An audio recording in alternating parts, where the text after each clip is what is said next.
Hi everyone, Echobash here, and today's topic of backend engineering is difference between encoding, encryption, and hashing. Sometimes there is a lot of confusion in the mind of people, like encoding, what is encryption, what is hashing. Okay, so today we will clear the mist about these three quickly. Okay, encoding is simply transforming a data from one form to another form. So why it's needed?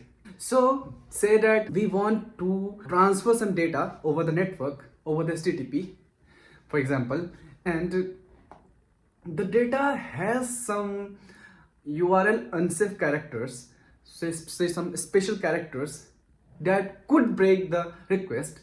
So in order to safely propagate the data over the network, we would want to encode it, we would want to transform it into some other format which is URL safe, which can easily be propagated over the network. This was one application. This is not only the scenario. There can be n number of reasons that why we want encoding. This is one of it. Okay, so suppose that you want to transmit an image, an PNG image over HTTP. Okay, so if you just send the PNG over HTTP, it would have special characters for sure. Okay, so what we do, we convert the image,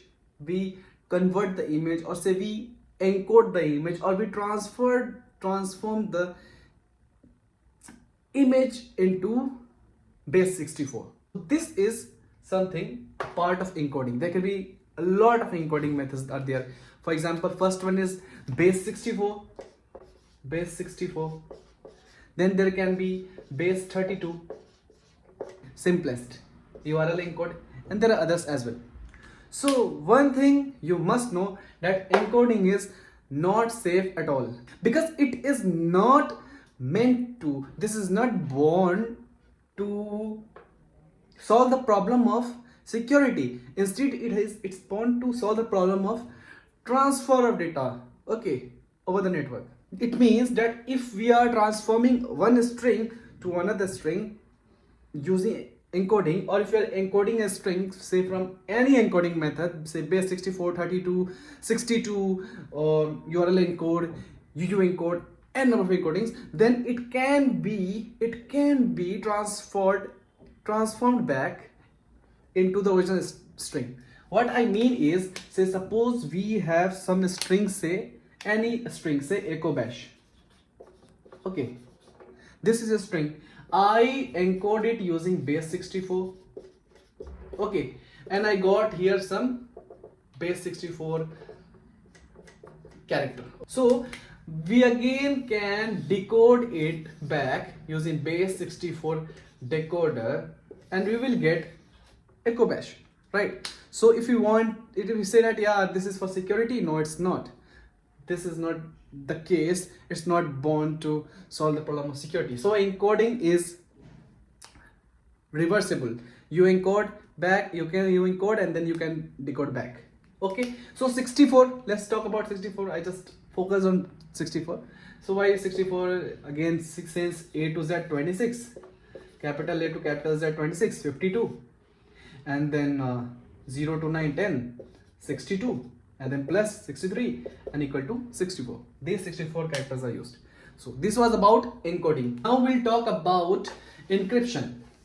Okay, so encoding, as we know, was solving the problem of transformation of data, but encryption, on the other hand, is solving the problem of security. So if there is an encryption, it means there's a string, and when you are trying to say do anything, say send it over network, send it over HTTP, or maybe store in database, or want to send to somebody, but you don't want that if someone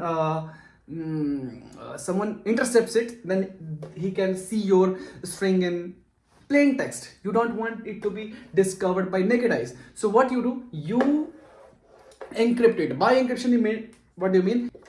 Using a key and encrypt encrypting algorithm, you transform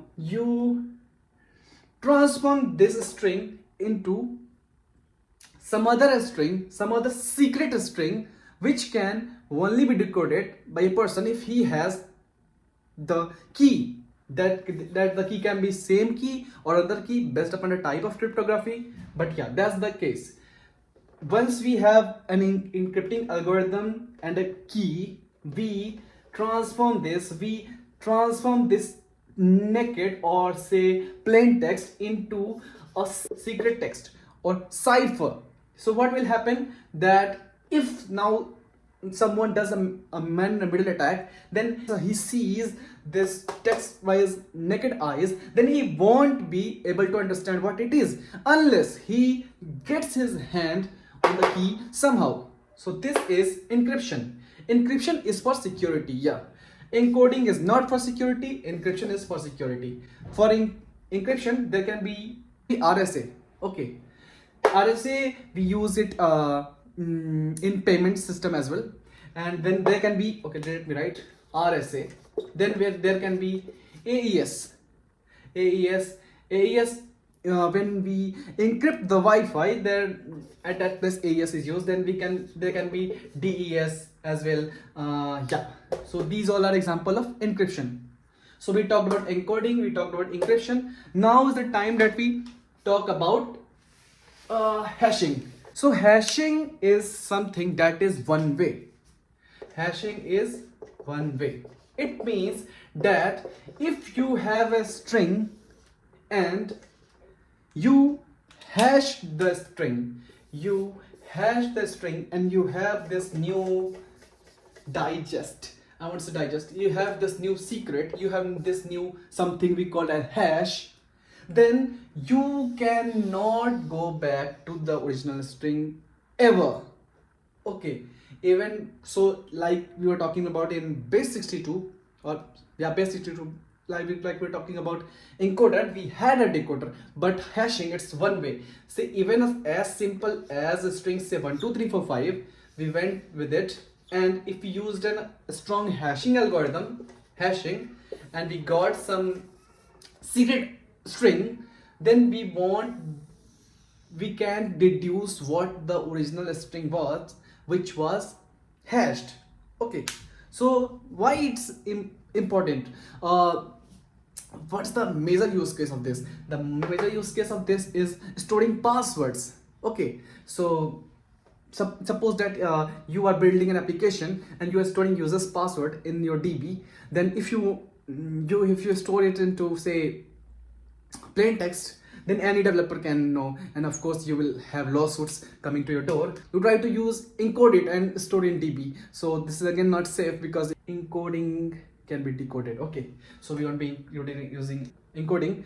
So we hash it. So one popular example are MD5 hash, okay, and then SHA-256 hash, SHA to SHA-256, and then we have bcrypt.